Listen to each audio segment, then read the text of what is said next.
We moved in quick into the bushes from afar a few-mile hike. Roar, roar, roar. We bought the house as quiet as mouse. We arrived with no sunlight, ready to fight, fight, fight. We entered the camp with low-lit lamp. We made things interesting right away, ready to mint our monies and a new payday.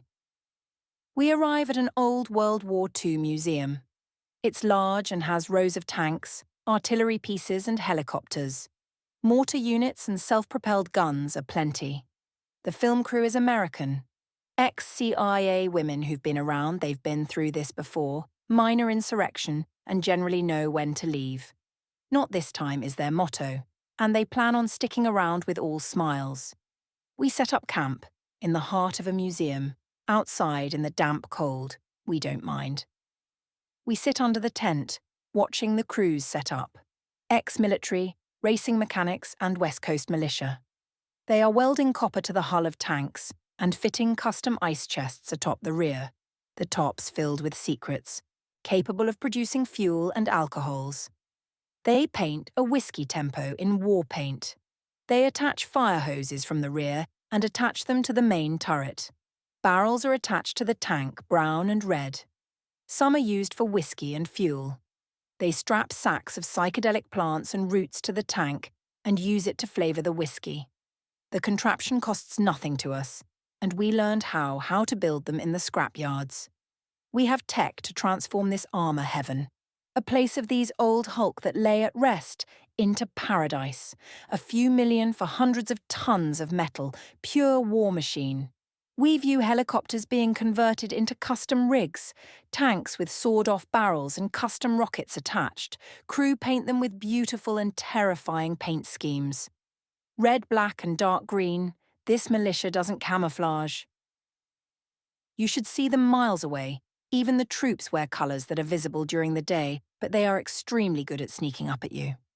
The engines are quieter, maybe not engines at all. The helicopter's rigged with special rotors, custom plastic attachments fitted with aerodynamic styles, increasing lift and quieting the machines. Trippy is nothing but smiles. He sees it so easily, their defeat, and we only see our resolve. We are only militia here, West Coast, they shout. The East Coast militia that recently surrendered, and CIA assets whom owe us too much are working the easy coast. We have them rioting in the streets, clogging traffic and rerouting security details for the Eastern Defence Forces.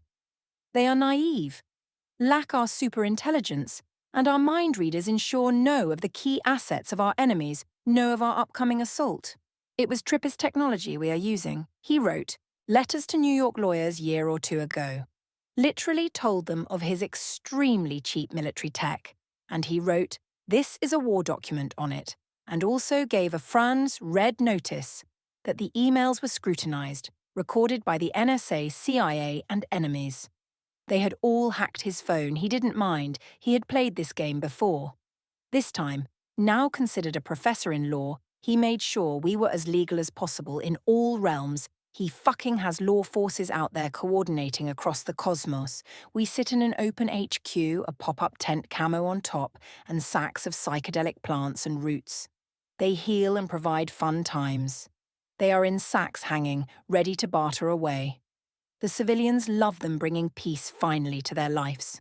As good as gold itself, they are so new and the quality is absurd. They know he has so many aces in deck, and he has many decks. He learned with War Command games, Sudden Strike and Command and Conquer, Day of Defeat, Age of Empires even. The names themselves should have been an omen.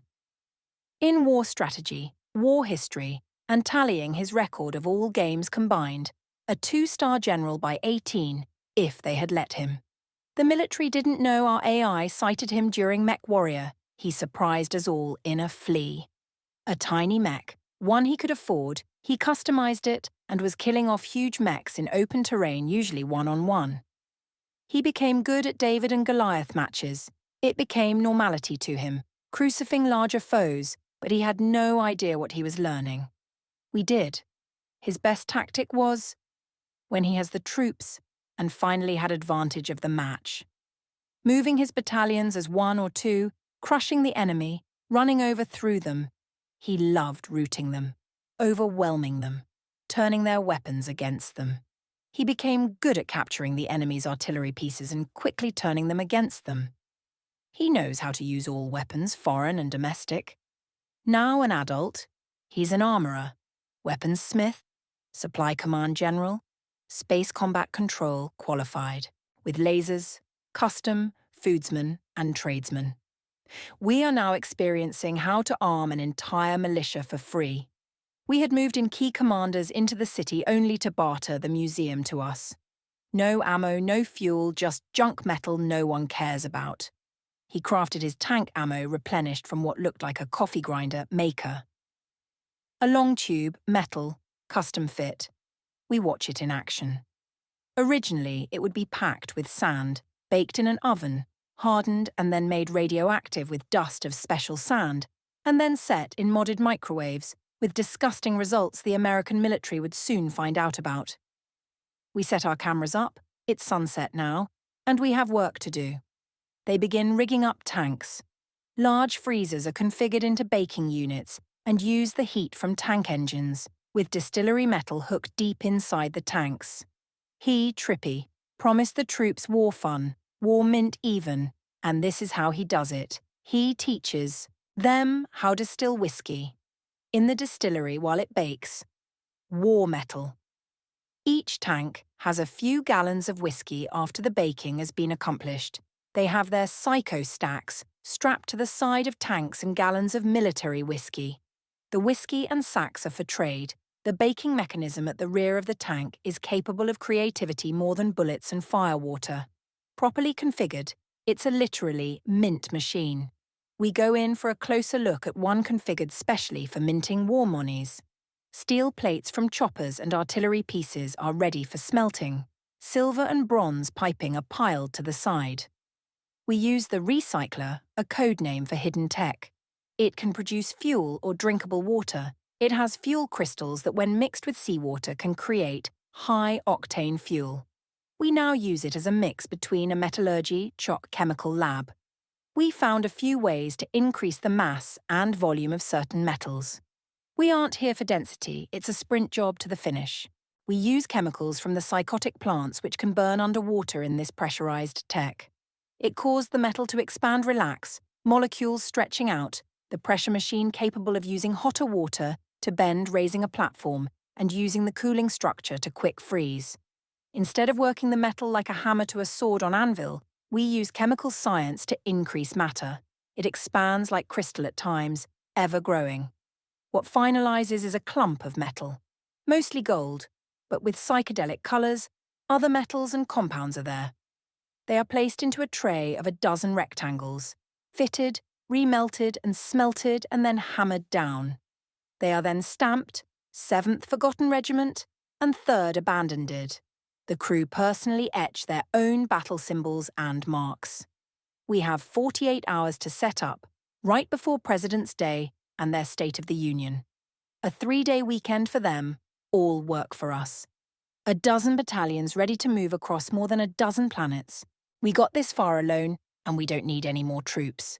We have the skill and talent as Spartans, each of us capable of taking on hundreds of thousands. When will they learn? We taught them so well. Trippy himself. Ta-da!